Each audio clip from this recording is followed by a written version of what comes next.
అప్పుల బాధలు వెంటాడుతున్నాయా? అయితే 6 JVR వారి జాతిరత్నాలు ధరించండి. హాయ్, వెల్కమ్ టు మన టీవీ. మన టీవీ మన కోసం నేను మీ జర్నలిస్ట్ మనోజ్.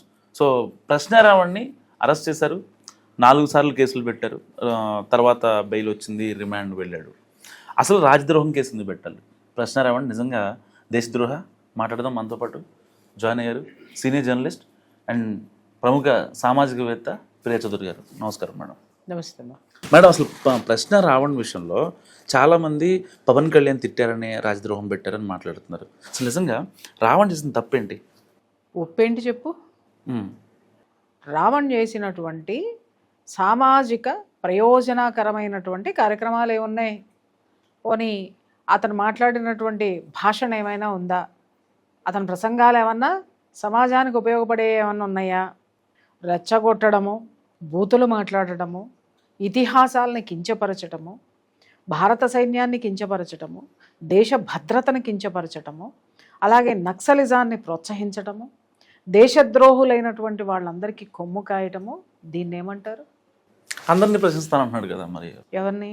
మరి అందరినీ ప్రశ్నిస్తానన్నప్పుడు అందరినీ ప్రశ్నించమని చెప్పు. కొందరిని ఎందుకు ప్రశ్నిస్తున్నాడు? అందరూ అంటే వాళ్ళ దృష్టిలో ఉన్న అందరినీ ప్రశ్నిస్తున్నారు. వాళ్ళకి వ్యతిరేకమైనటువంటి మతాన్ని, వాళ్ళకి వ్యతిరేకమైనటువంటి దేశాన్ని, వాళ్ళకి వ్యతిరేకమైనటువంటి మనుషుల్ని, వ్యక్తుల్ని ప్రశ్నిస్తున్నారు తప్ప వాళ్ళు అందరినీ ఎక్కడ ప్రశ్నిస్తున్నారు? వారందరినీ ప్రశ్నిస్తున్నారు తప్ప. ఇప్పుడు రాజ్యాంగం ప్రకారం ఒక నడుస్తుంది మేడం. ఈ దళిత క్రైస్తవులు అనేది వాళ్ళు శంకారావం పెట్టుకున్నారు కదా. అసలు రాజ్యాంగం ప్రకారం దళిత క్రైస్తవులు అనే పదం ఉందా? పదం లేదండి. అంబేద్కర్ గారే చెప్పారు కదా, దళితుడు అంటే సనాతన మతంలో ఉన్నటువంటి వాళ్ళు, హిందూ మతానికి సంబంధించినటువంటి వాడు దళిత్. దళిత్ అనే పేరు ఎక్కడ ఉందండి? దళిత్ అనే పేరు మనది, భారతదేశానిది, సంస్కృత పదం అది. దళిత్ పేరు, దళిత్ అనేటటువంటిది మనకి సంబంధించినటువంటి భాష, మనకి సంబంధించినటువంటి వ్యవహారం అది. ఇంకొక విషయము, అసలు క్రిస్టియానిటీ అనే దళిత్ క్రిస్టియన్ అన్నారు. అసలు క్రిస్టియన్ అనేటటువంటి వాడు దేని కిందకు వస్తాడు చెప్పండి? ఏ కులం, ఏ మతం కులం సర్టిఫికెట్ ఇవ్వాలంటే క్రిస్టియన్ మతంలో ఉన్న వాళ్ళకి ఏ కులం సర్టిఫికెట్ ఇస్తారు? బీసీ సర్టిఫికెట్ వస్తుంది. బీసీసీ అనుకుంటా, బీసీసీ సర్టిఫికెట్ వస్తుంది అతనికి. అతన్ని పట్టుకొని వచ్చి నువ్వు దళిత్ అని ఎలా అంటావు? అది ఆల్రెడీ రాజ్యాంగంలో ఉంది కదా. క్రిస్టియానిటీలో ఉన్నటువంటి వాళ్ళకి ఇవ్వవలసినటువంటి కుల ధృవీకరణ పత్రం ఏదైనా ఉందంటే బీసీ. ఆ బీసీలో ఉన్నటువంటి వాళ్ళని తీసుకొచ్చి దళిత్ అని నువ్వు ఎలా పెడతావు? అంటే రాజ్యాంగాన్ని మార్చేస్తావా? హాస్యాస్పదం ఏంటంటే, రాజ్యాంగాన్ని రచించినటువంటి అంబేద్కర్ గారి బొమ్మ పెట్టుకొని మరి వీళ్ళు రాజ్యాంగాన్ని ధిక్కరించి రాజ్యాంగానికి వ్యతిరేకంగా సభలు నడుపుతున్నారు. ఇది ఎవరికీ తప్పుగా కనిపించలేదు. అసలు తెలుసా రాజ్యాంగంలో ఏముందో తెలుసా? నేను చెప్తున్నాను కదా, అంబేద్కరిస్టులు అనేటటువంటి వాళ్ళందరికీ కూడా నేను ఒకటే విన్నపం చేస్తున్నాను. డాక్టర్ బిఆర్ అంబేద్కర్ ఏ మతానికి సంబంధించినటువంటి వ్యక్తి? కుల్లా మాట్లాడదాం ఈరోజు. తర్వాత మీరు ఇందాక అడిగారు ఏమని అంటే, పవన్ కళ్యాణ్ని తిట్టాడు కాబట్టి రాజద్రోహం అన్నాడు. ఎవడరా చెప్పింది? ఎవడు చెప్పాడు పవన్ కళ్యాణ్ని తిట్టినందుకు రాజద్రోహం అని చెప్పి? పవన్ కళ్యాణ్ని తిట్టినటువంటి కేసులన్నీ ఉన్నటువంటి పోలీస్ స్టేషన్లో బెయిల్ వచ్చింది అతనికి. అవును, పోలీస్ స్టేషన్లో ఉన్న కేసులు, వాటికి సంబంధించినటువంటి కంప్లైంట్ పేపర్స్ అది సావమని చెప్పండి అందరినీ కూడాను. అవన్నీ కూడా పవన్ కళ్యాణ్ గారి మీద అన్నారు, పవన్ కళ్యాణ్ని తిట్టారు, వేదిక మీద ఇలా మాట్లాడారు, మా మనోభావాలు దెబ్బతిన్నాయి, డిప్యూటీ సీఎంని ఇలా అన్నారు అనేటటువంటి ఇచ్చినటువంటి కంప్లైంట్ ఏదైతే ఉందో దాన్ని ఎఫ్ఐఆర్ ఫైల్ అయిన తర్వాత దానికి స్టేషన్ బెయిల్లు కూడా వచ్చినాయి కదా. కొన్నిటిలో, అన్నిటికీ ఆయన కోర్టుకు వెళ్ళలేదు, స్టేషన్ బెయిల్ కూడా ఇచ్చి పంపించినటువంటి స్టేషన్స్ ఉన్నాయి. దాంట్లో కుల్లా అతనికి బెయిల్ వచ్చింది. అంటే పక్కదోవ పట్టించడంలో ఈ నికృష్టులు ఎంత గొప్పవాళ్ళు అనేటటువంటిది ఇప్పుడు అర్థమవుతుంది మనకి. మేడం, ఇది దాంట్లో ఆ జూన్ 28 సభ జరిగిందో ఆ పక్కన ఉన్నటువంటి జటా శ్రవణ్ గారు కావచ్చు, ఇంకా చాలామంది కొంతమంది సోకాల్డ్ జర్నలిస్టులు ఉన్నారు, ఇంకా యాక్టివిస్టులు చెప్పుకునేటోళ్ళు ఉన్నారు, ఇన్ఫ్లుయెన్సర్స్ ఉన్నారు. సో ఇప్పుడు ఈ రావణ్కి క్లోజ్గా ఉండేటోళ్ళు ఎవరు అడుగుతున్నారో వీళ్ళందరూ కూడా పరారీలో ఉన్నారట. ఎందుకంటే మొత్తం ఎంక్వైరీ జరుగుతుంది అక్కడ. ఎందుకు ఎంక్వైరీ జరుగుతుందో చెప్తున్నాను నేను. ఇక్కడ అందరికీ తెలియాల్సిన విషయం, పొలోమని పొయ్యాడు కూర్చొని ఎవడ పిలిస్తే వాడు, ఎవడ అరుస్తుంటే వాడే మా నాయకుడు అని అరుపులు అరిచేటటువంటి వాడు నాయకుడు అని వెళ్తే చరుపులు చరుస్తుంది చట్టం.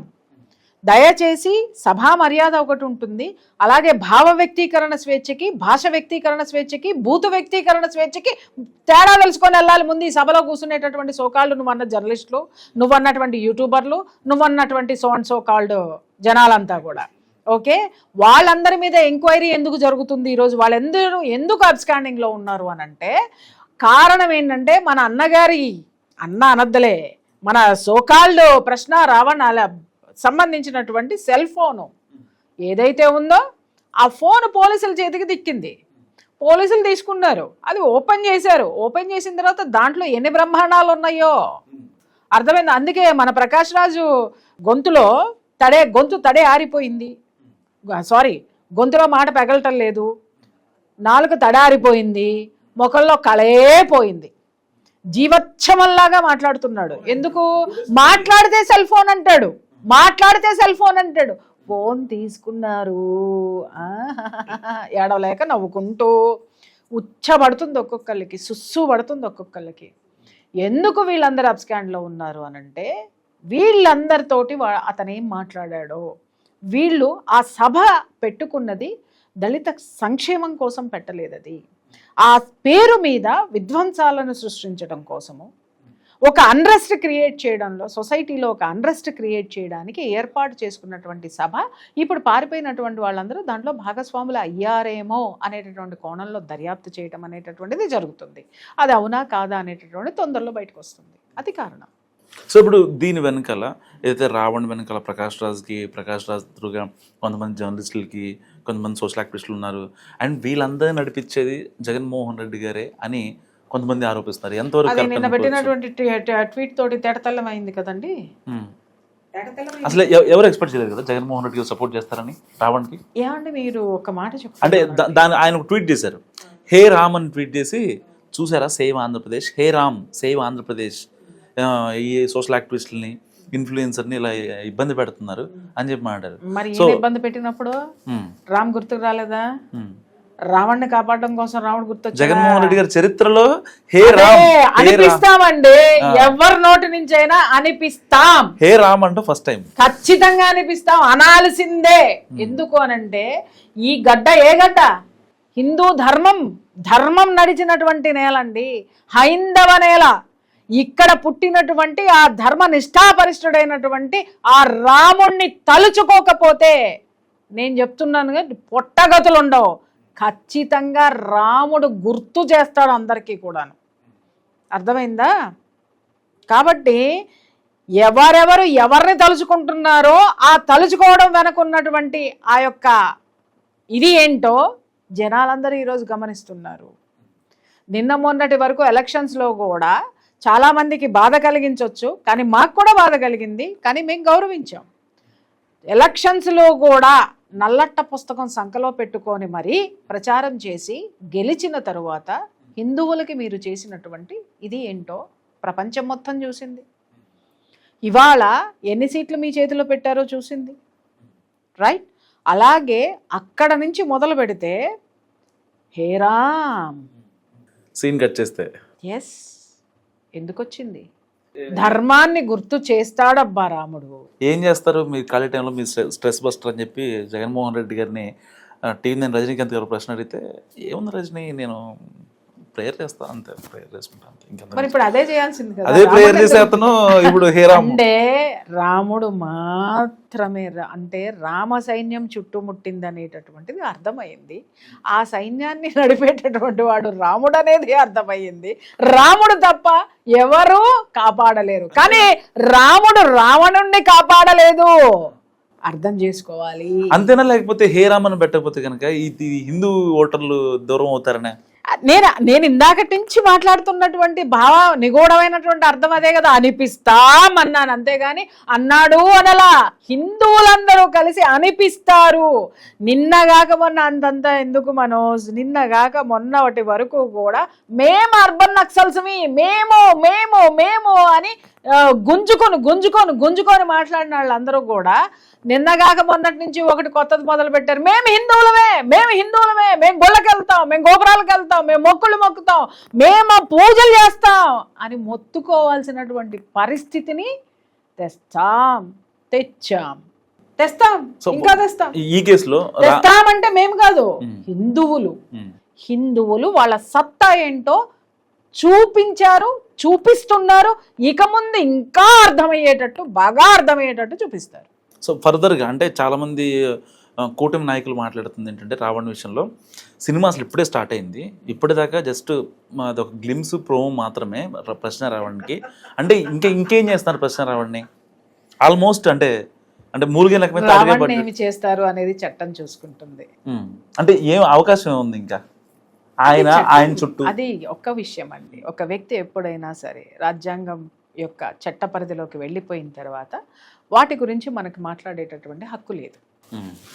ఎందుకు అనంటే అది న్యాయస్థానంలో న్యాయమూర్తులు చూసుకుంటారు. జడాశ్రవణ్ గారు బయటకు వచ్చి లేదు ఆయన మీద రాజద్రోహం పెట్టిన దానికి రీజన్ ఏంటంటే ఆయన హ్యాంగ్ చేద్దాం అనుకుంటున్నారు, ఇట్లా లైఫ్ వేద్దాం అనుకుంటున్నారు అని మాట్లాడుతున్నారు. అంటే బయట ఉన్నటువంటి వాళ్ళు అరే దళిత మహాసభ పెట్టి ఏమి రెచ్చగొట్టాడో ఏమైందో అతగాడికి తెలుసు. లోపల అతనిలో విపరీతమైన భయం ఉంది. ఆ భయంతో అతను ఏం చేస్తున్నాడో ఏం మాట్లాడుతున్నాడో విచక్షణ కోల్పోయి అతనికి అర్థం కానటువంటి విషయము. చాలామంది మాట్లాడుతున్నారు ఏంటంటే రావణ్ ఎవడికి భయపడడు అనేసి. భయపడుతున్నాడని నువ్వు వెళ్ళి జైల్లో చూసొచ్చావా? పోయి చూసిరా దమ్ముందా మీకు? ఎందుకు మాట్లాడుతున్నారు? ఇది అంత అనవసరం మనోజ్. నేను సింపుల్ థింగ్ నేను ఒకటే చెప్తున్నాను. ఇవాళ ఇప్పుడిప్పుడే హిందువు కళ్ళు తెరుస్తున్నాడు. తన ఉనికిని తన అస్తిత్వాన్ని నిలబెట్టుకుంటానికి పోరాటం చేస్తున్నాడు, ఇక ముందు కూడా చేస్తాడు. కానీ ఆ చేసేటటువంటి పోరాటంలో తను నిలదొక్కున్నాడు. దాన్ని సహించలేనటువంటి వాళ్ళు, దాన్ని తట్టుకోలేనటువంటి వాళ్ళు ఈ విధమైనటువంటి అలజడులు సమాజంలో క్రియేట్ చేసి కొంతమంది ఉనికే లేకుండా చేసేశారు. కొంతమంది ఉనికి లేదు, గన్నులు చూపించి తర్వాత పెన్నులు పెట్టి గన్నులతో సమాజాన్ని ఎంత ఆడుకున్నారనేది ప్రపంచానికి మొత్తానికి తెలుసు. ఇప్పుడు ఏమైంది? ఆ పెన్నుల ప్లేస్లో అసలు సిసలైనటువంటి సిరా వచ్చింది, కలం వచ్చింది, కలం రాస్తుంది. అర్థమైందా? అసలు వాస్తవాలు ఏంటనేది జనాలకు అర్థమవుతున్నాయి. వాళ్ళ పెన్ డౌన్ జరిగిపోయింది, గన్ డౌను జరిగిపోయింది. ఏం చేయాలో అర్థం కాక ఈ విధంగా జనాల్లోకి వచ్చి ఇంకా కులాలు మతాలు వీటిల్ని రెచ్చగొట్టి ఇంకేదో చేసేటటువంటి ప్రయత్నంలో ఉన్నారు. ఇవాళ ఎవరు కూడా ఇది వరకులాగా ఒక వర్గానికో లేకపోతే ఒక ఈ అద్భుతమైనటువంటి దాన్ని ఏమంటారు ఆ విప్లవాత్మకమైనటువంటి ఉద్యమకారులకో ఎవ్వడు భయపడేటటువంటి ప్రసక్తే లేదు. ఒకప్పుడు ప్రభుత్వాలు భయపడని దానికి జనం సిగ్గుపడ్డారు, ఆ తర్వాత జనం మేల్కొన్నారు. ఇప్పుడు జనానికి ప్రభుత్వాలు భయపడుతున్నాయి. ఏ జనానికి భయపడుతున్నాయి? ఏ రామ్ అనే స్థితికి తీసుకొచ్చినటువంటి ఆ జనాలకి ప్రభుత్వాలు భయపడుతున్నాయి.